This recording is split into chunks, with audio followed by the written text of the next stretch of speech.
На повеќе локации во Крива Паланка засадени првите рози од акцијата Македонија, земја на цвеќето, земја на розата. Според информациите од општинскиот координатор на акцијата Бранко Велиновски, засадени се 250 рози, што представува 40% од купно предвидените 650 садници. Локалната самоуправа на општина Крива Паланка во соработка со јавното претпријатие Комуналец засади рози на десетина локации на јавни површини во градот. Во градскиот парк се засадени 60 рози, во паркот Херој Карпош 40, во паркот на локалната установа Градски музеј 5,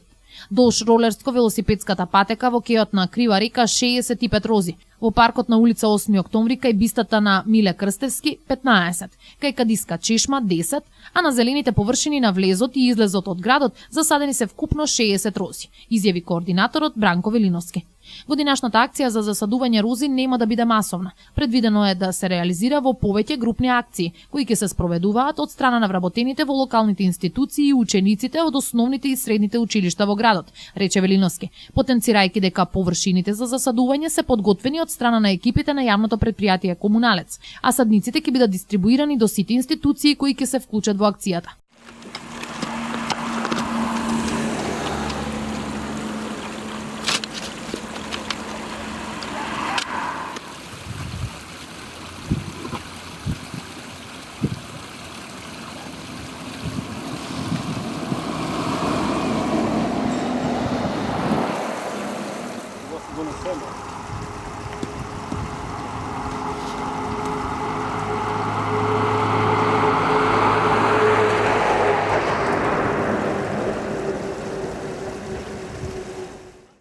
Во рамки на акцијата Македонија земја на цвеќето, земја на розата, на 20 март, четврток, во основното општинско училиште Јоаким Крчовски се организира и хуманитарна аукција за продажба на оригами и изработки подготвени од страна на учениците, насловена "Купи цвет за поубав детски свет", а средствата ќе бидат наменети за купување дополнителен број садници цвеќе и разовувување на училишниот двор. Велиновски информираше и дека од страна на општината до сите правни лица на територијата на општина Крива Паланка е доставен допис со кој се повикани да се вклучат во акцијата за садење рози во дворовите на сопствените објекти, со што дополнително ќе ја разубават општината.